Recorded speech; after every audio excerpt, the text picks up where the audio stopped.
ನಮಸ್ಕಾರ ವೀಕ್ಷಕರೇ, ಏಷ್ಯಾನೆಟ್ ಸುವರ್ಣ ನ್ಯೂಸ್ ಜಾತಕ ಫಲ ವಿಶೇಷ ಕಾರ್ಯಕ್ರಮಕ್ಕೆ ಸ್ವಾಗತ. ನಾನು ನಯನ ಶಂಕರ್. ಇವತ್ತು ಶುಭ ಮಂಗಳವಾರ. ಈ ದಿನದ ವಿಶೇಷತೆ ಹೇಗಿದೆ, ಜೊತೆಗೆ 12 ರಾಶಿಗಳ ಫಲಾಫಲ ಏನು, ನೀವು ಕಳಿಸಿರುವಂತಹ ಸಂದೇಶಗಳಿಗೆ ಪರಿಹಾರವೇನು ತಿಳಿಸ್ಕೊಡೋದಕ್ಕೆ ನಮ್ಮ ಜೊತೆ ಜ್ಯೋತಿಷಿಗಳಾಗಿರುವಂತಹ ಶ್ರೀಕಂಠ ಶಾಸ್ತ್ರಿ ಅವರಿದ್ದಾರೆ. ಬನ್ನಿ ಅವರನ್ನ ಕಾರ್ಯಕ್ರಮಕ್ಕೆ ಸ್ವಾಗತಿಸೋಣ. ಶಾಸ್ತ್ರಿಗಳೇ, ಕಾರ್ಯಕ್ರಮಕ್ಕೆ ಸ್ವಾಗತ. ನಮಸ್ಕಾರ. ಇವತ್ತು ಶುಭ ಮಂಗಳವಾರ. ಈ ದಿನದ ವಿಶೇಷತೆಯನ್ನು ತಿಳಿಸ್ಕೊಡೋದಾದರೆ ಶಾಸ್ತ್ರಿಗಳೇ. ಶ್ರೀ ಗುರುಭ್ಯೋ ನಮಃ. ಹರಿ ಓಂ. ಮೂರ್ತಿತ್ವೇ ಪರಿಕಲ್ಪಿತ ಶಶಿಭರಿತೋ ವರ್ತ್ಮ ಪುನರ್ಜನ್ಮನ ಆತ್ಮೇತ್ಯಾತ್ಮವಿದಾಂ ಕೃತುಶ್ಚ ಯಜತಾಂ ಭರತ ಅಮರಜ್ಯೋತಿಷ ಲೋಕಾನಾಂ ಪ್ರಳಯೋದ್ಭವ ಸ್ಥಿತಿ ವಿಭಶ್ಚಾನೇಕಥಾ ಯಶರಿತೌ ವಾಚನ್ನ ಸದದಾತ್ವನೇಕ ಕಿರಣ ತ್ರೈಲೋಕ್ಯ ದೀಪೋ ರವಿ. ಸಮಸ್ತ ವೀಕ್ಷಕರಿಗೆ ಶುಭೋದಯ, ಶುಭ ಬೆಳಗು. ಈ ದಿನದ ಸಂದೇಶಗಳನ್ನು ಪರಿಶೀಲಿಸುವ ಪೂರ್ವದಲ್ಲಿ ಇವತ್ತಿನ ಪಂಚಾಂಗವನ್ನು ಗಮನಿಸಿಕೊಳ್ಳೋಣ. ಶ್ರೀ ಕ್ರೋಧಿನಾಮ ಸಂವತ್ಸರ, ದಕ್ಷಿಣಾಯಣ, ಹೇಮಂತ ಋತು, ಮಾರ್ಗಶಿರ ಮಾಸ, ಕೃಷ್ಣ ಪಕ್ಷವಾಗಿದೆ. ಈ ದಿವಸ ಮಂಗಳವಾರವಾಗಿರತಕ್ಕಂಥದ್ದು. ದ್ವಿತೀಯ ತಿಥಿ, ಪುನರ್ವಸು ನಕ್ಷತ್ರ. ಈ ದಿವಸ ಮಂಗಳವಾರವಾಗಿದೆ. ಮಾರ್ಗಶಿರ ಮಾಸದ ಮಂಗಳವಾರ. ಏನು ಮಾಡಬೇಕು ನಾವು? ಮಂಗಳವಾರದಲ್ಲಿ ಮಹಾತಾಯಿಯ ಆರಾಧನೆ, ಮಾತೃ ಪೂಜೆ, ತಾಯಿಗೆ ನಮಸ್ಕಾರ ಮಾಡೋದು ಬಿಟ್ಬಿಟ್ಟಿದ್ದೀವಿ ನಾವು. ಮನೆಯಲ್ಲಿ ನಮ್ಮ ತಾಯಿಯಂದರನ್ನ ನೆನೆಸ್ಕೊಂಡು ಇದ್ದಾಗ ನಾವು ನೆನೆಸ್ಕೊಳ್ತಾ ಇಲ್ಲ, ಇದ್ದಾಗ ನಮಸ್ಕಾರ ಮಾಡ್ತಾ ಇಲ್ಲ, ಇಲ್ಲದಾಗ ತುಂಬ ಪರಿತಪಿಸ್ತಾ ಇದ್ದೀವಿ ನಾವು. ಹಾಗೆ ಮನುಷ್ಯನ ಸ್ವಭಾವವೇ ಹಾಗೆ. ಇದ್ದಾಗ ಅದರ ಮೌಲ್ಯ, ಅದರ ಬೆಲೆ ಗೊತ್ತಾಗಲ್ಲ. ಯಾವಾಗ ವಸ್ತು ಕಳೆದು ಹೋಗುತ್ತೆ, ಅಮೂಲ್ಯವಾದದ್ದು ನಾಪತ್ತೆಯಾಗುತ್ತೆ, ಆಗ ಇನ್ನಿಲ್ಲದಷ್ಟು ಉಕ್ಕಿ ಹರಿದು ಬಿಡುತ್ತೆ ಪ್ರೀತಿ ನಮಗೆ. ಇರುವಾಗ ಚೆನ್ನಾಗಿ ನೋಡಿಕೊಳ್ಬೇಕು. ಇದು ನಿಜವಾದ ಗೌರವ. ಹೆತ್ತ ತಾಯಿ ಯಾವ ಮಟ್ಟಿಗೆ ನಿಮ್ಮನ್ನು ಸಲಹೆ ಇರ್ತಾಳೆ ಅಂತಂದರೆ, ಸರ್ವಸ್ವವನ್ನು ಆಕೆ ತ್ಯಜಿಸಿರ್ತಾಳೆ ನಿಮಗೋಸ್ಕರ. ತಾಯಿಯಂದರಿಗೆ ಅಷ್ಟೇ ಗೊತ್ತಿರುತ್ತೆ. ಆ ಸ್ಥಾನಕ್ಕೆ ಹೋದಾಗ ಆ ಮೌಲ್ಯ ಅದು ರೂಪಿತವಾಗೋದು. ಇದು ಮಕ್ಕಳಿಗೆ ಗೊತ್ತಾಗೋದಿಲ್ಲ. ಯಾಕೆಂದರೆ ಅನುಭವಿಸೇ ಇರೋಲ್ಲ. ವೇದವ್ಯಾಸರು ಒಂದು ಕಡೆ ಹೇಳ್ತಾರೆ, ತಾಯಿ ತಂದೆಗೆ ವ್ಯತ್ಯಾಸ ಏನು? ಯಾರು ತುಂಬ ಮಕ್ಕಳಿಗೆ ಹತ್ತಿರವಾಗಿರ್ತಾರೆ ಅಂದರೆ ತಂದೆಗಿಂತ ತಾಯಿ ಅಂತ. ಅದಕ್ಕೆ ಕಾರಣ ಏನಪ್ಪ ಅಂದರೆ, ತಂದೆ ಮಗುವನ್ನು ನೋಡುವ 9 ತಿಂಗಳ ಪೂರ್ವದಲ್ಲಿಯೇ ತಾಯಿಗೆ ಮಗುವಿನ ಸ್ಪರ್ಶ ಸಿಕ್ಬಿಟ್ಟಿರ್ತದೆ. 9 ತಿಂಗಳ ನಂತರದಲ್ಲಿ ತಂದೆಗೆ ಮಗು ಸ್ಪರ್ಶವೋ, ಮಗುವ ನೋಡ್ತಕ್ಕಂಥದ್ದು ಇತ್ಯಾದಿ. ಹಾಗಲ್ಲ ತಾಯಿ. ಅದನ್ನು ಆಗರ್ಭ ಅಲ್ಲಿಂದಲೇ ಅದು ಫೀಲ್ ಮಾಡಿರ್ತಾಳೆ. ಹೀಗಾಗಿ 9 ತಿಂಗಳು ಹೆಚ್ಚಿರುತ್ತೆ ತಾಯಿಯ ಒಂದು ಪ್ರೀತಿ. ಅಲ್ಲಿಂದ ಶುರುವಾಗಿರುತ್ತೆ ನಾವು ಎಷ್ಟು ತಾಯಿ ನಮ್ಮ ಮಕ್ಕಳನ್ನು ಕೇರ್ ಮಾಡಿರ್ತಾಳೆ ಅನ್ನೋದು. ಅದು ನಮಗೆ ಜೀವನ ಪೂರ್ತಿ ಗೊತ್ತಾಗಲ್ಲ. ಯಾವಾಗ ಅಮ್ಮ ಮರೆಯಾಗ್ತಾಳೆ, ಆಗ ಮನಸ್ಸಿಗೆ ಬೇಸರ, ನೋವು, ದುಃಖ, ಇನ್ನೊಬ್ಬರ ಹತ್ರ ಹೇಳ್ಕೊಳ್ಳೋದು, ಆಗ ನಮಗೆ ಅದು ಇದು ನಾವಿದ್ದಾಗ ಕಂಡುಕೋಬೇಕು. ಈ ದಿವಸ ನೋಡಿ, ತಾಯಿ ಆ ಪಾರ್ವತಿ ದೇವಿ ಬೇರೆ ಅಲ್ಲ, ತಾಯಿ ಬೇರೆ ಅಲ್ಲ, ನಮ್ಮ ಜನ್ಮ ಕೊಟ್ಟ ತಾಯಿ ಬೇರೆ ಅಲ್ಲ. ಜನನಿ ತಾಯಿ ಮೊದಲ ಗುರು ಅಂತ. ಆಕೆಯೇ ಅಲ್ಲಿಂದಲೇ, ಮನೆಯಿಂದಲೇ ಪ್ರಾರಂಭವಾಗುತ್ತೆ. ಹೀಗಾಗಿ ಈ ದಿವಸ ನಿಮ್ಮ ತಾಯಿಯಂದ್ರಿಗೆ ಇಷ್ಟವಾಗಿರ್ತಕ್ಕಂಥದ್ದು ಏನು, ಅವ್ರು ಏನನ್ನು ಇಷ್ಟಪಡ್ತಾರೆ, ಯಾವುದರಿಂದ ಅವ್ರು ಕಂಫರ್ಟ್ ಆಗಿರ್ತಾರೆ, ಈ ಒಂದು ಪ್ರಯತ್ನ ಮಾಡು. ಅವರನ್ನು ಸಮಾಧಾನಪಡಿಸೋ, ಅವರನ್ನು ಸಂತೋಷಪಡಿಸೋ ಒಂದು ಪ್ರಯತ್ನ ಮಾಡಿದ್ರೆ ನಿಜವಾದ ಪೂಜೆ ಆಗುತ್ತೆ. ನಾವು ದೇವತೆಗಳನ್ನು ಪೂಜಿಸಬೇಕು, ಇಲ್ಲ ಅಂತಲ್ಲ. ಡಿ ವಿ ಜಿಯವರು ಹೇಳ್ತಾರಲ್ಲ, ದೈವವಂತಿರಲಿ. ನಮ್ಮ ಜೊತೆಗಿರ್ತಕ್ಕಂತಹ ದೈವ ಸ್ವರೂಪದ ವ್ಯಕ್ತಿಗಳು ಎಷ್ಟೋ ಬಾರಿ ತಾಯಂದಿರಂತ ಅಷ್ಟೇ ಅಲ್ಲ, ಅದೇ ಸ್ಥಾನದಲ್ಲಿ ನಿಂತು ಸಾಕಿ ಸಲಹೆ ಇರ್ತಕ್ಕಂಥ ಎಷ್ಟೋ ಜನ ಇರ್ತಾರೆ. ಅವ್ರಿಗೂ ಕೂಡ ಅಂಥದ್ದೇ ಒಂದು ಮರ್ಯಾದೆ, ಅಂಥದ್ದೇ ಒಂದು ಗೌರವ, ಅಂಥದ್ದೇ ಪೂಜ್ಯ ಭಾವ ಸಲ್ಲಬೇಕು. ಅವ್ರು ಏನನ್ನು ಇಷ್ಟಪಡ್ತಾರೆ ಅನ್ನೋದು ನೀವು ಕಂಡುಕೊಳ್ಬೇಕು. ಕಂಡುಕೊಂಡು ಅವರಿಗೆ ಸರ್ಪ್ರೈಸ್ ಮಾಡಬೇಕು. ಯಾರ್ಯಾರಿಗೂ ಕಂಡುಕೊಂಡವರಿಗೆಲ್ಲ ಸರ್ಪ್ರೈಸ್ ಮಾಡೋದಲ್ಲ. ನಿಮ್ಮ ಹೆತ್ತ ತಾಯಿಗೆ ಅವ್ರಿಗೆ ಏನೋ ಅಂದ್ಕೊಂಡಿರ್ತಾರಲ್ಲ, ಅದನ್ನು ಸರ್ಪ್ರೈಸ್ ಮಾಡಲಿಕ್ಕೆ ಆಗುತ್ತಾ ನಿಮಗೆ? ನಿಜವಾದ ಪೂಜೆ ನೋಡಿ ಅದು.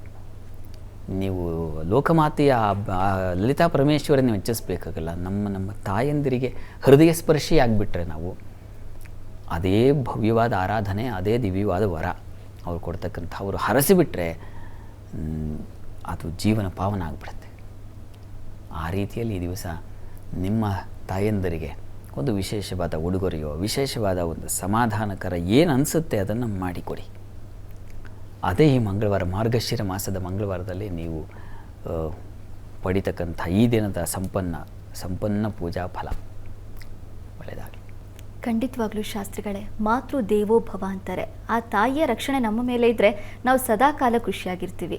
ಹಾಗೆ ಆ ತಾಯಿಯನ್ನು ಯಾವ ರೀತಿ ಖುಷಿಯಾಗಿಡಬೇಕು ಅನ್ನುವಂಥ ಒಂದು ಅರ್ಥಪೂರ್ಣವಾದ ಸಂದೇಶವನ್ನು ನಾಡಿನ ಜನತೆಗೆ ತಾವು ನೀಡಿದ್ದೀರಾ. ಈಗ ನಾವು ಮುಂದೆ ವೀಕ್ಷಕರು ಕಳಿಸಿರುವಂಥ ಸಂದೇಶಗಳ ಕಡೆ ಗಮನ ಹರಿಸೋಣ. ಶಾಸ್ತ್ರಿಗಳೇ, ಮೊದಲನೇ ಸಂದೇಶ ಹೊಸಪೇಟೆಯಿಂದ ಪ್ರಶಾಂತ್ ಅವರು ಕಳಿಸಿದ್ದಾರೆ. ಇವರು ಹುಟ್ಟಿರೋ ದಿನಾಂಕ 4/1/2006. ಹುಟ್ಟಿರೋ ಸಮಯ ಬೆಳಗ್ಗೆ 11:45. ಶಿಕ್ಷಣದ ಬಗ್ಗೆ ತಿಳಿಸಿ ಅಂತ ಕೇಳಿದ್ದಾರೆ ಶಾಸ್ತ್ರಿಗಳೇ. ಪ್ರಶಾಂತ್ ಅವರ ಪ್ರಶ್ನೆ ಅದು ಶಿಕ್ಷಣದ ಬಗ್ಗೆ ಕೇಳಿದಾರಲ್ವಾ? ಜಾತಕ ನೋಡೋಣ. ನೋಡಿ, ತಮ್ಮದು ಮಕರ ಲಗ್ನದಿಂದ ಈ ಪಂಚಮ ಸ್ಥಾನದ ಅಧಿಪತಿ ಶುಕ್ರ ನಿಮ್ಮ ಜಾತಕದಲ್ಲಿ. ಆತ ಸ್ವಕ್ಷೇತ್ರದಲ್ಲಿದ್ದಾನೆ, ಕರ್ಮಸ್ಥಾನದಲ್ಲಿ ತುಂಬ ಒಳ್ಳೆಯದೇ. ಆದರೆ ರವಿ ಜೊತೆಗೆ ಸೇರಿಬಿಟ್ಟಿದ್ದಾನೆ. ಇದು ಮೌಢ್ಯತೆಯನ್ನು ಸೂಚಿಸುತ್ತೆ. ಮೌಢ್ಯನಾಗಿದ್ದಾನೆ. ಶುಕ್ರನಿಗೆ 12 ಡಿಗ್ರಿ ಅಂತರ ಇರಬೇಕು, ರವಿಯಿಂದ 12 ಡಿಗ್ರಿ ದೂರ ಇರಬೇಕು, ಅಥವಾ ರವಿಯಿಂದ ಮುಂದೆ ಅಥವಾ ಹಿಂದೆ. ಒಟ್ಟು 12 ಡಿಗ್ರಿ ಅಂತರವನ್ನು ಹೇಳಿದೆ ಶಾಸ್ತ್ರ. ಅದಿಲ್ಲ ಇಲ್ಲಿ, ಸ್ವಲ್ಪ ಹತ್ತಿರದಲ್ಲಿದ್ದಾನೆ. ಈ ಕಾರಣದಿಂದಾಗಿ ಸ್ವಲ್ಪ ಮೌಢ್ಯತೆ ಆದಾಗ ನಮಗೂ ಮೌಢ್ಯತೆ ಬಂದುಬಿಡುತ್ತೆ. ಓದಿದ್ದು ಅರ್ಥ ಆಗಲ್ಲ. ಎಷ್ಟು ಟ್ಯೂಷನ್ಸ್ಗೆ ಹೋದರೂ ಈ ಶಾಲೆಯಲ್ಲಿ ಕೇಳೋದೊಂದು, ಟ್ಯೂಷನಲ್ಲಿ ಕೇಳೋದೊಂದು, ನೀವು ಓದೋದೊಂದು, ಅಪ್ಪ ಅಮ್ಮನೋ ಅಥವಾ ಇನ್ಯಾರೋ ಸ್ನೇಹಿತರ ಮಾರ್ಗದರ್ಶನ ಮಾಡೋದೊಂದು, ಹೀಗಾಗ್ಬಿಡುತ್ತೆ. ಇದಕ್ಕೆ ಏನು ಮಾಡಬೇಕಪ್ಪ? ನೋಡಿ, ಏನು ಮಾಡಬೇಕು ಅಂದರೆ ನೀವು ಓದುವ ಶೈಲಿ ಸ್ವಲ್ಪ ಬದಲಾಯಿಸ್ಕೋಬೇಕಾಗತ್ತೆ. ಹೇಗೆ? ಟ್ಯೂಷನ್ಗೆ ಹೋಗೋದು ಸರಿ, ಮತ್ತಿನ್ನೇನೋ ಸರಿ. ನೀವು ಒಂದು ಸಬ್ಜೆಕ್ಟನ್ನು ಆಯ್ಕೆ ಮಾಡಿಕೊಂಡು ಓದಿದ ನಂತರದಲ್ಲಿ ನೀವೇನನ್ನು ಓದಿದ್ದೀರೋ ಅದನ್ನು ಇನ್ನೊಬ್ಬರಿಗೆ ಎಕ್ಸ್ಪ್ಲೇನ್ ಮಾಡಿಬಿಡಿ. ಇದನ್ನು ನೀವು ರೂಢಿಸ್ಕೋಬೇಕು. ಆಗ ನಿಮಗೆ ತಲೆಯಲ್ಲಿ ಉಳಿಯುತ್ತೆ. ಒಂದು ಸಲ ನಾವು ಎಕ್ಸ್ಪ್ಲೇನ್ ಮಾಡಿದಾಗ, ಇನ್ನೊಬ್ಬರಿಗೆ ನಾವು ಓದಿದ್ದನ್ನು ಹೇಳಿದಾಗ ಮನಸ್ಸಿನಲ್ಲಿ ಹೆಚ್ಚು ಉಳಿಯುತ್ತೆ. ಇದನ್ನು ನೀವು ಮಾಡಬೇಕು. ನೀವು ಆರಾಧನೆ ಮಾಡೋದ್ರ ಜೊತೆಗೆ ಯಾವ ಆರಾಧನೆ ಮಾಡಬೇಕು ಅಂದರೆ, ಯಾದೇವಿ ಸರ್ವಭೂತೇಷು ಬುದ್ಧಿರೂಪೇಣ ಸಂಸ್ಥಿತ ನಮಸ್ತಸ್ಯೈ ನಮಸ್ತಸ್ಯೈ ನಮಸ್ತಸ್ಯೈ ನಮೋ ನಮಃ. ಈ ಮಂತ್ರವನ್ನು ಪ್ರತಿ ದಿವಸ ನೀವು ಹೇಳ್ಕೊಳ್ಳಿ. ಜೊತೆಗೆ ಓದಿದ್ದನ್ನು ಇನ್ನೊಬ್ಬರಿಗೆ ಹೇಳಿ. ಆಗ ಅದು ಎರಡು ಸೇರಿ ನಿಮಗೆ ಹೆಚ್ಚಿನ ಬಲ ಬರುತ್ತೆ. ಈ ಪ್ರಯತ್ನ ಮಾಡಿ, ಅನುಕೂಲ ಆಗುತ್ತೆ. ಆತಂಕ ಬೇಡ, ಒಳ್ಳೆಯದಾಗಲಿ. ಸರಿ ಶಾಸ್ತ್ರಿಗಳೇ, ಮುಂದಿನ ಸಂದೇಶ ಬಳ್ಳಾರಿಯಿಂದ ವೆಂಕಟೇಶ್ವರ್ ಕಳಿಸಿದ್ದಾರೆ. ಇವರು ಹುಟ್ಟಿರೋ ದಿನಾಂಕ 7/7/1994. ಹುಟ್ಟಿರೋ ಸಮಯ ಮಧ್ಯಾಹ್ನ 3:15. ಮದುವೆ, ಕೆಲಸ ಹಾಗೂ ವ್ಯಾಪಾರದ ಬಗ್ಗೆ ತಿಳಿಸಿ ಅಂತ ಕೇಳಿದ್ದಾರೆ ಶಾಸ್ತ್ರಿಗಳೇ. ವೆಂಕಟೇಶ್ವರ ಪ್ರಶ್ನೆ ಒಂದು ವಿವಾಹ, ಕೆಲಸ, ವ್ಯಾಪಾರ ಇದ್ರ ಬಗ್ಗೆ ಕೇಳಿದಾರಲ್ಲ. ಜಾತಕ ನೋಡೋಣ. ನೋಡಿ, ತಮ್ಮದು ವೃಶ್ಚಿಕ ಲಗ್ನದಿಂದ ಕರ್ಮಾಧಿಪತಿ ರವಿ ನಿಮಗೆ ಅಷ್ಟಮದಲ್ಲಿದ್ದಾನೆ. ವೃತ್ತಿ ಸ್ಥಳದಲ್ಲಿ ವ್ಯಯಾಧಿಪತಿ ಶುಕ್ರ ಸೇರಿದ್ದಾನೆ. ಸಪ್ತಮದಲ್ಲಿ ಕುಜ ಇದ್ದಾನೆ. ಈ ವ್ಯಾಪಾರವೋ, ವೃತ್ತಿಯೋ ಅಥವಾ ವಿವಾಹವೋ, ನೀವೇನು ಪ್ರಶ್ನೆ ಕೇಳಿದರೆ ಆ ಎಲ್ಲ ಪ್ರಶ್ನೆಗಳಿಗೂ ಆಯಾ ಅಧಿಪತಿಗಳು ಸ್ವಲ್ಪ ತೊಡಕಿನಲ್ಲಿದ್ದಾರೆ. ಇದು ಜಾತಕದಲ್ಲಿ ಇರತಕ್ಕಂಥ ಗುರುತಿಸಬಹುದಾದ ಸ್ವಲ್ಪ ತೊಡಕಿನ ಲಕ್ಷಣ. ಈಗ ಪ್ರಸ್ತುತ ನಿಮಗೆ ರವಿ ನಡೀತಾ ಇದೆ. ನೋಡಿ, 2025 ಏಪ್ರಿಲ್ ನಂತರದಲ್ಲಿ ಭಾಗ್ಯಾಧಿಪತಿ ಕಾಲ ಶುರುವಾಗುತ್ತೆ. ಆದರೆ ಅವನು ಕ್ಷೀಣನಾಗಿದ್ದಾನೆ. ನೋಡಿ, ದೈವ ಸಹಾಯ ಬೇಕು. ಈಶ್ವರ ಪ್ರಾರ್ಥನೆ ಮಾಡಿ. ನೀವು ಬಳ್ಳಾರಿಯಿಂದ ಸಂದೇಶ ಕಳಿಸಿದ್ದೀನಿ ಅಂತ ಹೇಳಿದ್ರಿ ಅಲ್ವಾ? ಹೀಗಾಗಿ ಬಳ್ಳಾರಿಗೆ ಹತ್ತಿರವಾಗಿರ್ತಕ್ಕಂತಹ ಶಿವಕ್ಷೇತ್ರ ಅಂದರೆ ಹಂಪೆ. ಹೀಗಾಗಿ ಹಂಪೆ ವಿರೂಪಾಕ್ಷ ಸನ್ನಿಧಾನದಲ್ಲಿ ಪ್ರತಿ ಭಾನುವಾರ ಹೋಗಿ ಬನ್ನಿ. ಹೋಗಿ ಅಲ್ಲಿ ಒಂದು ಅಭಿಷೇಕ, ರುದ್ರಾಭಿಷೇಕ ಮಾಡಿಸಿ. 1 ವರ್ಷಗಳ ಕಾಲ ಅದನ್ನು ಮಾಡಿಸಿ. ನಿಮ್ಮ ವೃತ್ತಿ, ವ್ಯಾಪಾರ ಸರಿ ಹೋಗುತ್ತೆ. ವಿವಾಹಕ್ಕೆ ಕುಜ ಮತ್ತು ಶುಕ್ರರ ಶಾಂತಿ ಬೇಕು. ಅದನ್ನು ಮಾಡಿಸಿ ಪ್ರಯತ್ನ ಮಾಡಿ, ಒಳ್ಳೆಯದಾಗಲಿ. ಸರಿ ಶಾಸ್ತ್ರಿಗಳೇ, ಇನ್ನು ಹಾಸನದಿಂದ ಶಶಾಂಕ್ ಅವರು ತಮ್ಮ ಪ್ರಶ್ನೆಯನ್ನು ಕೇಳಿದ್ದಾರೆ. ಇವರು ಹುಟ್ಟಿರೋ ದಿನಾಂಕ 11/12/2002. ಹುಟ್ಟಿರೋ ಸಮಯ ಸಂಜೆ 4:30. ಕೆಲಸದ ಬಗ್ಗೆ ತಿಳಿಸಿ ಅಂತ ಕೇಳಿದ್ದಾರೆ ಶಾಸ್ತ್ರಿಗಳೇ. ಶಶಾಂಕ್ ಅವ್ರ ಪ್ರಶ್ನೆ ಕೆಲಸದ ಬಗ್ಗೆ ಕೇಳಿದಾರಲ್ವ, ವೃತ್ತಿ ಬಗ್ಗೆ ತಿಳಿಸಬೇಕು. ನೋಡೋಣ. ನೋಡಿ, ತಮ್ಮದು ವೃಷಭ ಲಗ್ನದಿಂದ ಕರ್ಮಾಧಿಪತಿ ಶನೈಶ್ಚರ ಧನಸ್ಥಾನದಲ್ಲಿದ್ದಾನೆ. ಹಣ ಬರುತ್ತೆ ನಿಮಗೆ, ಆತಂಕ ಬೇಡ. ಕೆಲಸ ಸೇರ್ಕೋತೀರಾ. ತೃತೀಯದಲ್ಲಿ ಗುರು ಇರ್ತಕ್ಕಂಥದ್ದು, ಇದೆಲ್ಲ ಒಳ್ಳೆಯ ಲಕ್ಷಣ. ಈಗ ಶನಿ ದಶೆಯೇ ನಡೀತಾ ಇದೆ. ಅದರಲ್ಲಿ ರವಿ ಶುಕ್ರನ ಭಕ್ತಿ ನಡೀತಾ ಇದೆ. ನೋಡಿ, ಮೇ ನಂತರ ಹೆಚ್ಚಿನ ಅವಕಾಶ ಇದೆ ನಿಮಗೆ. ಈಗಲೂ ಚೆನ್ನಾಗಿಲ್ಲ ಅಂತಲ್ಲ, ಈಗಲೂ ಚೆನ್ನಾಗಿದೆ. ಮೇ ನಂತರ ಇನ್ನೂ ಹೆಚ್ಚಿನ ವೃತ್ತಿಯಲ್ಲಿ ಒಂದು ಸ್ಥಿರತೆ, ಹಣಕಾಸಿನ ಒಂದು ಸಮಾಧಾನ ಇತ್ಯಾದಿ ಎಲ್ಲ ಸಿಗ್ತಾ ಹೋಗುತ್ತೆ. ಹೀಗಾಗಿ ಆತಂಕವೇ ಬೇಡ. ಹತ್ತಿರದಲ್ಲಿ ಯಾವುದಾದ್ರು ಅಮ್ಮನವ್ರ ಸನ್ನಿಧಾನ ಇದ್ದರೆ ಅಮ್ಮನವರಿಗೆ ಪ್ರತಿ ಸೋಮವಾರ ಸ್ವಲ್ಪ ಅಕ್ಕಿ ಅದನ್ನು ದಾನ ಮಾಡಿ ಅಮ್ಮನವ್ರ ಸನ್ನಿಧಾನಕ್ಕೆ, ಅಕ್ಕಿ ಸಮರ್ಪಣೆ ಮಾಡ್ತಕ್ಕಂಥದ್ದು. ಸರಿ ಶಾಸ್ತ್ರಿಗಳೇ, ಮುಂದಿನ ಪ್ರಶ್ನೆ ಮನೋಜ್ ಅವರು ಮಂಡ್ಯದಿಂದ ಕಳಿಸಿರುವಂಥದ್ದು. ಇವರು 13/4/2007 ಹುಟ್ಟಿದ್ದು. ಹುಟ್ಟಿರೋ ಸಮಯ ಸಂಜೆ 6:30. ಶಿಕ್ಷಣದ ಬಗ್ಗೆ ತಿಳಿಸ್ಕೊಡಿ ಶಾಸ್ತ್ರಿಗಳೇ ಅಂತ ಕೇಳಿದ್ದಾರೆ. ಮನೋಜ್ ಅವರ ಪ್ರಶ್ನೆ ಶಿಕ್ಷಣದ ಬಗ್ಗೆ ಇದೆ ಹೌದು ಅಲ್ವಾ? ಶಾಸ್ತ್ರಿಗಳೇ. ಜಾತಕ ನೋಡೋಣ. ನೋಡಿ, ತಮ್ಮದು ಕನ್ಯಾ ಲಗ್ನವಾಗಿದೆ. ಲಗ್ನದಿಂದ ದ್ವಿತೀಯಾಧಿಪತಿ ಶುಕ್ರ ಭಾಗ್ಯಸ್ಥಾನದಲ್ಲಿ ತುಂಬ ಚೆನ್ನಾಗಿದೆ. ಇದು ಈ ಲಗ್ನಕ್ಕೆ ಶುಕ್ರ ಯೋಗಕಾರಕ. ಹೀಗಾಗಿ ಶುಕ್ರನ ಸಂಪೂರ್ಣ ಅನುಗ್ರಹ ಇರೋದ್ರಿಂದ ನೀವು ಚೆನ್ನಾಗಿ ಅಭ್ಯಾಸ ಮಾಡ್ತೀರಾ. ಚೆನ್ನಾಗಿದೆ, ಒಳ್ಳೆಯ ಅದೃಷ್ಟದಾಯಕವಾಗಿದೆ, ಚೆನ್ನಾಗಿರ್ತೀರಾ, ಆತಂಕ ಬೇಡ. ನೀವು ಸುಬ್ರಹ್ಮಣ್ಯನ ಪ್ರಾರ್ಥನೆ ಮಾಡಿ, ಅದು ಹೆಚ್ಚಿನ ಅನುಕೂಲ ಉಂಟಾಗುತ್ತೆ. ಸರಿ ಶಾಸ್ತ್ರಿಗಳೇ, ಮುಂದಿನ ಪ್ರಶ್ನೆ ವೆಂಕಟೇಶ್ ಆಚಾರ್ಯ ಅವರು ಬಿಜಾಪುರದಿಂದ ಕಳಿಸಿದ್ದಾರೆ. ಇವರು ಹುಟ್ಟಿರೋ ದಿನಾಂಕ 27/10/1990. ಹುಟ್ಟಿರೋ ಸಮಯ ಬೆಳಗ್ಗೆ 8:05. ಮದುವೆ ಹಾಗೆ ಕೆಲಸದ ಬಗ್ಗೆ ತಿಳಿಸಿ ಅಂತ ಕೇಳಿದ್ದಾರೆ ಶಾಸ್ತ್ರಿಗಳೇ.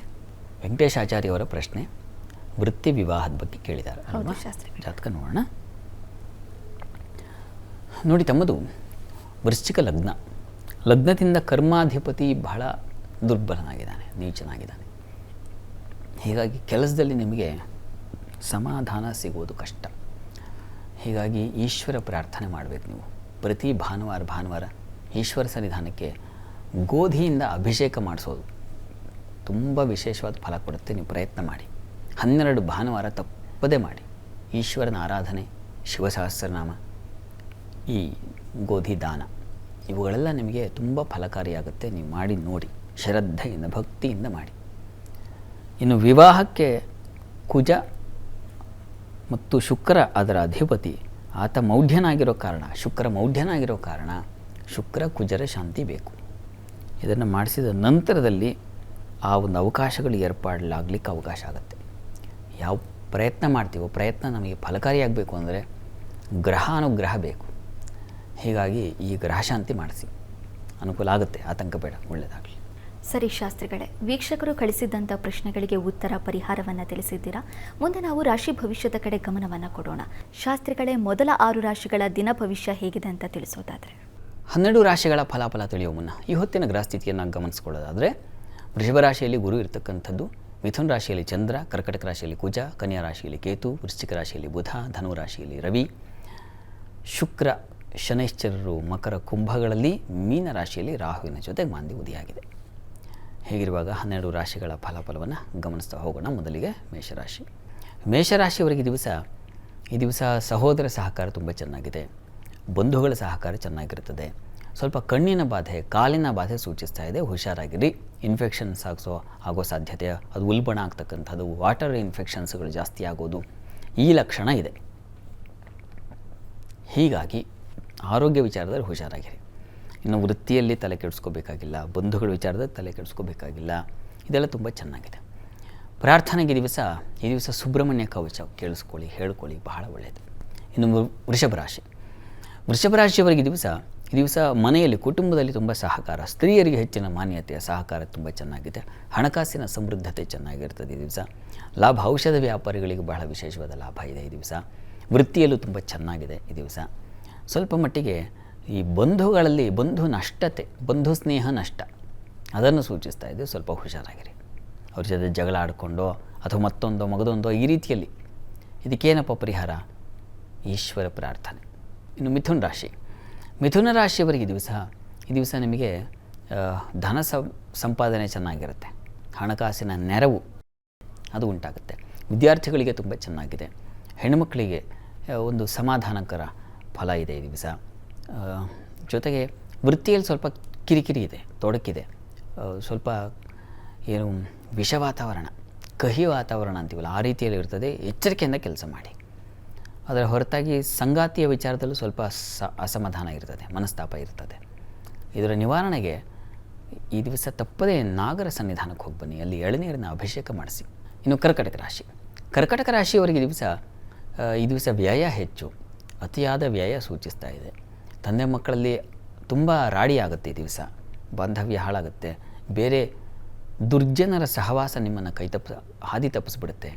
ಹುಷಾರಾಗಿರಬೇಕು ಈ ದಿವಸ. ದುರ್ಜನರ ಸಹವಾಸದಿಂದ ಹಾಳಾಗ್ತೀರಾ. ಇನ್ನು ಜೊತೆಗೆ ಸಂಗಾತಿಯಿಂದ ಸ್ವಲ್ಪ ಮಟ್ಟಿಗೆ ನೆರವು ಸಿಗುತ್ತೆ, ಉಪಕಾರ ಆಗುತ್ತೆ. ಅವರ ಸಲಹೆ ಸೂಚನೆ ತಗೊಳ್ಳಿ, ಅನುಕೂಲ ಆಗುತ್ತೆ. ಈ ದಿವಸ ನೀವು ದುರ್ಗಾ ಪ್ರಾರ್ಥನೆ, ನಾಗ ಪ್ರಾರ್ಥನೆ ಎರಡೂ ಬೇಕು, ಎರಡೂ ಮಾಡಿ. ಇನ್ನು ಸಿಂಹರಾಶಿಯವರಿಗೆ ಈ ದಿವಸ ಲಾಭದಾಯಕವಾಗಿದೆ. ಸ್ತ್ರೀಯರಿಗೆ ಹೆಚ್ಚಿನ ಲಾಭ ಸೂಚಿಸ್ತಾ ಇದೆ. ನಷ್ಟವೂ ಇದೆ, ಲಾಭ ನಷ್ಟ ಎರಡೂ ಇದೆ. ಈ ದಿವಸ ದುಃಖ, ವ್ಯಥೆ, ನೋವು, ಸೋಲು, ಮುಖಭಂಗ, ಬೇಡದೇ ಇರೋರ ಮುಂದೆ ಕೈ ಚಾಚುವುದು ಅಥವಾ ಅವರ ಮುಂದೆ ತಲೆ ತಗ್ಗಿಸೋದು ಪರಿಸ್ಥಿತಿ ಸ್ವಲ್ಪ ವೀಕ್ ಆಗಿದೆ ಈ ದಿವಸ. ಹೀಗಾಗಿ ಎಚ್ಚರಿಕೆಯಿಂದಿರಬೇಕು. ಸೂರ್ಯ ಪ್ರಾರ್ಥನೆ, ನಾಗ ಪ್ರಾರ್ಥನೆ ಎರಡೂ ಬೇಕು, ಎರಡೂ ಮಾಡಿ. ಇನ್ನು ಕನ್ಯಾ ರಾಶಿಯವರಿಗೆ ವೃತ್ತಿಯಲ್ಲಿ ಬಹಳ ವಿಶೇಷವಾದ ಲಾಭ ಇದೆ, ಹೆಚ್ಚಿನ ಅನುಕೂಲ ಇದೆ ಈ ದಿವಸ. ಈ ಹಣ್ಣು, ಹಾಲು, ಹೈನು, ಹೂವಿನ ವ್ಯಾಪಾರಿಗಳಿಗೆ ತುಂಬ ಚೆನ್ನಾಗಿದೆ, ಲಾಭದಾಯಕವಾಗಿದೆ. ನೀರಿನ ಕ್ಷೇತ್ರಗಳಲ್ಲಿ ಕೆಲಸ ಮಾಡೋರಿಗೆ ತುಂಬ ಲಾಭದಾಯಕವಾಗಿದೆ. ಆದರೆ ಸಂಗಾತಿಯಲ್ಲಿ ಮನಸ್ತಾಪ ಇದೆ, ತುಂಬ ರಾಡಿ ಮಾಡ್ಕೊಂಡ್ಬಿಡ್ತೀರ ಈ ದಿವಸ. ಬಹಳ ಎಚ್ಚರಿಕೆಯಿಂದ ಇರಬೇಕು. ಲಕ್ಷ್ಮೀನಾರಾಯಣರ ಪ್ರಾರ್ಥನೆ ಮಾಡಿ ತಪ್ಪದೆ, ಅದರಿಂದ ಅನುಕೂಲ ಉಂಟಾಗುತ್ತೆ. ಸ್ನೇಹಿತರ ಸಹಕಾರ ಚೆನ್ನಾಗಿದೆ. ಇನ್ನು ತುಲಾರಾಶಿಯವರಿಗೆ ದಿವಸ ವೃತ್ತಿಯಲ್ಲಿ ಬಹಳ ವಿಶೇಷವಾದ ಅನುಕೂಲ ಇದೆ. ದೈವ ಸಹಾಯದಿಂದ ವಿಶೇಷದ್ದನ್ನು ಸಾಧಿಸ್ತೀರ, ಆ ರೀತಿಯ ಅನುಕೂಲ ಇದೆ. ಆದರೆ ಸ್ವಲ್ಪ ದೇಹಕ್ಕೆ ತರಚೋದು, ಪೆಟ್ಟಾಗೋದು ಸಾಧ್ಯತೆ ಹೆಚ್ಚಾಗಿದೆ. ನೀರಿನ ಪ್ರಮಾದಗಳು ಉಂಟಾಗಬಹುದು, ಬಹಳ ಎಚ್ಚರಿಕೆಯಿಂದ ಇರಿ ಈ ದಿವಸ. ಇನ್ನು ಈ ದಿವಸ ನಿಮಗೆ ಸಹೋದರ ಸಹಕಾರ ಚೆನ್ನಾಗಿರ್ತದೆ, ಅನುಕೂಲಕರವಾಗಿದೆ. ಪ್ರಾರ್ಥನೆಗೆ ದಿವಸ ದುರ್ಗಾ ಕವಚ ಹೇಳ್ಕೊಳ್ಳಿ. ಇನ್ನು ವೃಶ್ಚಿಕ ರಾಶಿಯವರಿಗೆ ದಿವಸ ಉದರ ಬಾಧೆ ಇದೆ, ಬುದ್ಧಿ ಮಂಕಾಗುತ್ತೆ, ಆಲೋಚನಾ ಶಕ್ತಿ ಕೆಟ್ಟ ಆಲೋಚನೆಗಳು ಬಂದ್ಬಿಡುತ್ತೆ. ಯಾಕೆ ಇದ್ದಕ್ಕಿದ್ದಾಗೆ ಹೀಗೆ ಅಂತ ಅನ್ಸಕ್ಕೆ ನಿಮಗೆ ಶುರುವಾಗುತ್ತೆ. ಹೀಗಾಗಿ ತಪ್ಪದೆ ಗುರು ಪ್ರಾರ್ಥನೆ, ಗುರು ಸ್ಮರಣೆ, ಗುರು ಸನ್ನಿಧಾನಕ್ಕೆ ಹೋಗಿ ಬನ್ನಿ. ಅದರ ಹೊರತಾಗಿ ವೃತ್ತಿಯಲ್ಲಿ ಅನುಕೂಲಕರ ವಾತಾವರಣ ಇದೆ. ರಾಜಕಾರಣಿಗಳಿಗೆ ಚೆನ್ನಾಗಿದೆ. ಸರ್ಕಾರಿ ನೌಕರಿಗೆ ವಿಶೇಷ ಧನಲಾಭ ಸೂಚಿಸ್ತಾ ಇದೆ, ಚೆನ್ನಾಗಿದೆ. ಆದರೆ ಬುದ್ಧಿ ಕೆಡುತ್ತೆ, ಹೀಗಾಗಿ ಗುರು ಪ್ರಾರ್ಥನೆ ಮಾಡಿ. ಇನ್ನು ಧನುರಾಶಿಯವರಿಗೆ ದಿವಸ ಸಂಗಾತಿಯ ಸಹಕಾರ ಚೆನ್ನಾಗಿದೆ, ಹೆಚ್ಚಿನ ಅನುಕೂಲ ಇದೆ. ವ್ಯಾಪಾರಿಗಳಿಗೆ ಹೆಚ್ಚಿನ ಅನುಕೂಲ ಇದೆ. ಇನ್ವೆಸ್ಟ್ಮೆಂಟ್ ಜಾಸ್ತಿ ಮಾಡ್ತೀರಾ ಈ ದಿವಸ. ಇನ್ನು ವೃತ್ತಿಯಲ್ಲಿ ಪರವಾಗಿಲ್ಲ, ಸ್ವಲ್ಪ ಸಹಕಾರ ಸಿಗುತ್ತೆ. ದೈವಾನುಕೂಲ ಚೆನ್ನಾಗಿದೆ. ಆದರೆ ಪ್ರಯಾಣದಲ್ಲಿ ತುಂಬ ಹುಷಾರಾಗಿರಬೇಕು ಈ ದಿವಸ. ರಾಡಿ ರಗಳೆ ಇದೆ, ಹುಷಾರಾಗಿ ಓಡಾಡಿ. ಪ್ರಾರ್ಥನೆಗೆ ತಪ್ಪದೇ ನಾಗ ಪ್ರಾರ್ಥನೆ ಮಾಡಿಕೊಳ್ಳಿ. ಇನ್ನು ಮಕರ ರಾಶಿಯವರಿಗೆ ದಿವಸ ವೃತ್ತಿಯಲ್ಲಿ ಬಹಳ ವಿಶೇಷವಾದ ಅನುಕೂಲಗಳಿದೆ. ನಿಮಗೆ ಮುಖ್ಯವಾಗಿ ಈ ದಿವಸ ವ್ಯಯ ಜಾಸ್ತಿ ಇದೆ, ಹುಷಾರಾಗಿರಿ. ಕಳ್ಕೊಳ್ತೀರ ತುಂಬ ಹಣ, ಮುಖ್ಯವಾದದ್ದು, ಗಂಭೀರವಾದದ್ದು, ಇಂಥ ವಿಚಾರಗಳಲ್ಲಿ ತೊಂದರೆಗಳು ಉಂಟಾಗುತ್ತೆ. ಇನ್ನು ಈ ದಿವಸ ಭಯದ ವಾತಾವರಣ ಇದೆ, ಆತಂಕ. ನಿಮಗೆ ಮುಖ್ಯವಾಗಿ ಗಂಟಲು ಬಾಧೆ, ಕಿವಿ ಸಮಸ್ಯೆಗಳು, ಸಹೋದರಲ್ಲಿ ಮನಸ್ತಾಪಗಳು, ಸೇವಕರಿಂದ ತುಂಬ ಪ್ರಬಲವಾದ ತೊಂದರೆ, ಈ ರೀತಿಯಲ್ಲಿ ಸ್ವಲ್ಪ ಕಹಿಯಾಗಿದೆ ಈ ದಿವಸ. ಇದಕ್ಕೇನಪ್ಪ ಪ್ರಾರ್ಥನೆ ಏನು ಮಾಡೋದು ಅಂದರೆ ನವಗ್ರಹ ಸ್ತುತಿಯನ್ನು ಹೇಳ್ಕೊಳ್ಳಿ. ಇನ್ನು ಕುಂಭರಾಶಿಯವರಿಗೆ ದಿವಸ ಆಹಾರ ತೊಂದರೆ ಆಗುತ್ತೆ, ವಿಷಾಹಾರ, ಫುಡ್ ಪಾಯ್ಸನ್ ಆಗುವ ಸಾಧ್ಯತೆ ಹೆಚ್ಚಾಗಿದೆ, ಹುಷಾರಾಗಿರಿ. ಇನ್ನು ಅದರ ಹೊರತಾಗಿ ವೃತ್ತಿಯಲ್ಲಿ ಅನುಕೂಲಕರವಾಗಿದೆ ಈ ದಿವಸ. ಸರ್ಕಾರಿ ಕ್ಷೇತ್ರದಲ್ಲಿರೋರಿಗೆ ತುಂಬ ಲಾಭದಾಯಕವಾಗಿದೆ. ವೈದ್ಯಕೀಯ ಕ್ಷೇತ್ರದಲ್ಲಿರೋರಿಗೆ ತುಂಬ ಲಾಭದಾಯಕವಾಗಿದೆ. ಬುದ್ಧಿ ಚೆನ್ನಾಗಿರುತ್ತೆ. ಸ್ತ್ರೀಯರಿಗೆ ಆಲೋಚನಾ ಶಕ್ತಿ ಹೆಚ್ಚಿದೆ. ಮಕ್ಕಳ ಸಹಕಾರ ಚೆನ್ನಾಗಿದೆ, ಎಲ್ಲ ಚೆನ್ನಾಗಿದೆ. ಆಹಾರದ ಬಗ್ಗೆ ಒಂದು ಗಮನ ಇರಲಿ. ಇದಕ್ಕೆ ಅನ್ನಪೂರ್ಣೇಶ್ವರಿ ಪ್ರಾರ್ಥನೆ ಮಾಡಿ. ಇನ್ನು ಮೀನರಾಶಿಯವರಿಗೆ ಈ ದಿವಸ ಕಣ್ಣಿನ ಬಾಧೆ ಸೂಚಿಸ್ತಾ ಇದೆ, ಶಿರೋಬಾಧೆ, ತಲೆಯ ಭಾಗದಲ್ಲಿ ತೊಂದರೆ ಆಗುವ ಸಾಧ್ಯತೆ ಹೆಚ್ಚಾಗಿದೆ, ಎಚ್ಚರವಾಗಿರಿ. ಇದರ ಹೊರತಾಗಿ ಸ್ನೇಹಿತರ ಸಹಕಾರ ಚೆನ್ನಾಗಿದೆ, ಬಂಧುಗಳ ಸಹಕಾರ ಚೆನ್ನಾಗಿದೆ, ವೃತ್ತಿಯಲ್ಲಿ ತುಂಬ ಚೆನ್ನಾಗಿದೆ, ಒಳ್ಳೆಯ ವಿಶೇಷವಾದ ಮಾನ್ಯತೆ ಸಿಗುತ್ತೆ, ಸ್ಥಾನ ಭದ್ರತೆ ಇದೆ, ಇದೆಲ್ಲ ಚೆನ್ನಾಗಿದೆ. ಪ್ರಾರ್ಥನೆಗೆ ದಿವಸ ನಾಗ ಕವಚ ಕೇಳಿಸ್ಕೊಳ್ಳಿ. ಈ ದಿವಸ 12 ರಾಶಿಗಳವರು, ರಾಶಿ ಗೊತ್ತಿಲ್ಲ ಅಂತಕ್ಕಂಥವ್ರು ಹೇಳ್ಬಹುದಾದ ಮಂತ್ರ ಓಂ ಸರಸ್ವತ್ಯೈ ನಮಃ. ಈ ಮಂತ್ರ ಹೇಳ್ಕೊಳ್ಳಿ, ಅನುಕೂಲ ಆಗುತ್ತೆ. ಶಾಸ್ತ್ರಿಗಳೇ, ಇವತ್ತಿನ ದಿನ ವಿಶೇಷತೆ, ರಾಶಿ ಭವಿಷ್ಯ ಜೊತೆಗೆ ವೀಕ್ಷಕರು ಕಳಿಸಿದ್ದಂಥ ಪ್ರಶ್ನೆಗಳಿಗೆ ಪರಿಹಾರವನ್ನು ಸೂಚಿಸಿದ್ದೀರಾ. ಧನ್ಯವಾದಗಳು ಶಾಸ್ತ್ರಿಗಳೇ. ಸರ್ವೇ ಜನಾಃ ಸುಖಿನೋ ಭವಂತು, ಸಮಸ್ತ ಸನ್ಮಂಗಳಾನಿ ಭವಂತು. ಎಲ್ಲರಿಗೂ ಶುಭವಾಗಲಿ. ವೀಕ್ಷಕರೇ, ಇದಾಗಿತ್ತು ಇವತ್ತಿನ ಜಾತಕ ಫಲ ವಿಶೇಷ ಕಾರ್ಯಕ್ರಮ. ಮುಂದಿನ ಸಂಚಿಕೆಯಲ್ಲಿ ಮತ್ತೆ ನಿಮ್ಮನ್ನ ಭೇಟಿಯಾಗ್ತೀವಿ. ಅಲ್ಲಿವರೆಗೂ ನೇರ, ದಿಟ್ಟ, ನಿರಂತರ ಸುದ್ದಿಗಾಗಿ ನೋಡ್ತಾ ಇರಿ ಏಷ್ಯಾನೆಟ್ ಸುವರ್ಣ ನ್ಯೂಸ್.